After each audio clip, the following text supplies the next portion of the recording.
ভারতের উপরে সরাসরি আক্রমণের সম্ভাবনা অত্যন্ত কম। এটি কৌশলগতভাবে অযৌক্তিক, সামরিকভাবে ঝুঁকিপূর্ণ এবং রাজনৈতিকভাবে আত্মঘাতী।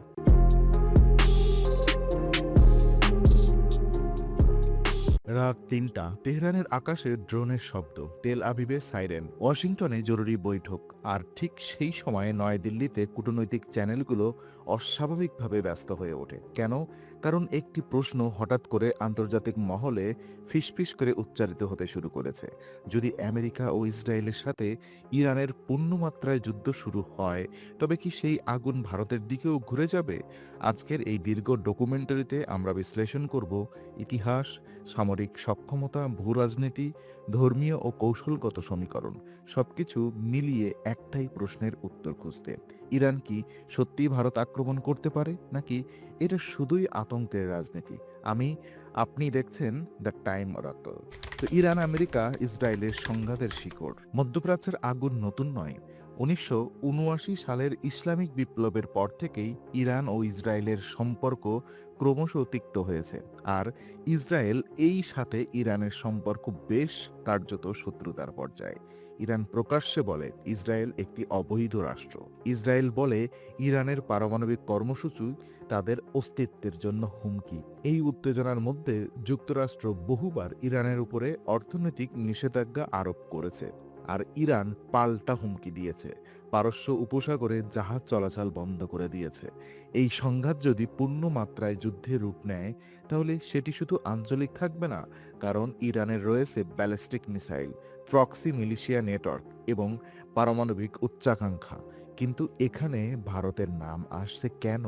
তো ইরান ও ভারতের সম্পর্ক শত্রু না কৌশলগত বন্ধু? একটি গুরুত্বপূর্ণ তথ্য: ইন্ডিয়া ও ইরানের মধ্যে ঐতিহাসিকভাবে শত্রুতা নেই, বরং ভারত ইরান থেকে তেল আমদানি করত বড় পরিমাণে। ভারতের কৌশলগত স্বার্থে চাবাহার বন্দর উন্নয়নের সহযোগিতা করেছে। আফগানিস্তান সংযোগে দুই দেশের স্বার্থ এক হয়েছে। তাহলে যুদ্ধের পরিস্থিতিতে ভারত কেন লক্ষ্যবস্তু হবে? এখানেই আসে আন্তর্জাতিক জোট রাজনীতি। ভারত বর্তমানে যুক্তরাষ্ট্রের সঙ্গে ঘনিষ্ঠ প্রতিরক্ষা সহযোগিতায় আছে। ইসরায়েলও ভারতের অন্যতম বড় অস্ত্র সরবরাহকারী।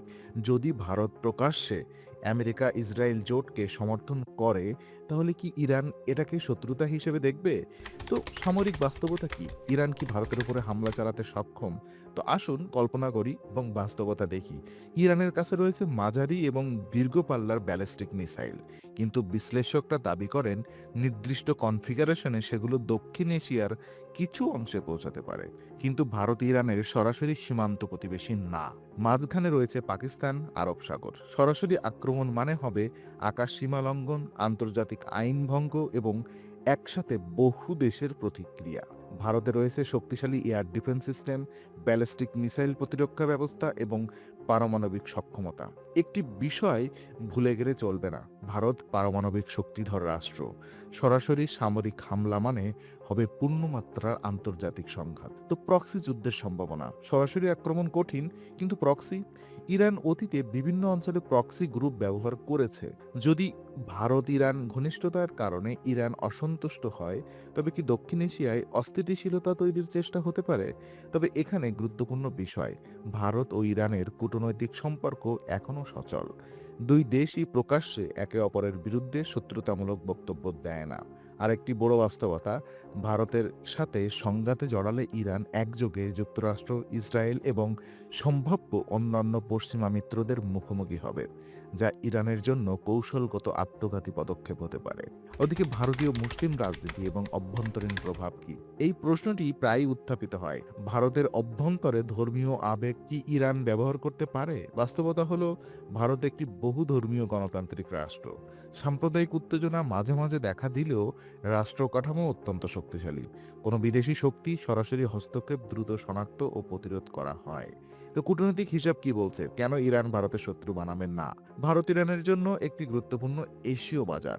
আর আন্তর্জাতিক নিষেধাজ্ঞার মধ্যে ভারত ছিল সম্ভাব্য অর্থনৈতিক লাইফলাইন। আফগানিস্তান সংযোগে ভারত ও ইরানের কৌশলগত সমন্বয় আছে। যুদ্ধের সময় ইরান তার সম্ভাব্য বন্ধুদের দূরে ঠেলে দেবে এমন কৌশল অযৌক্তিক।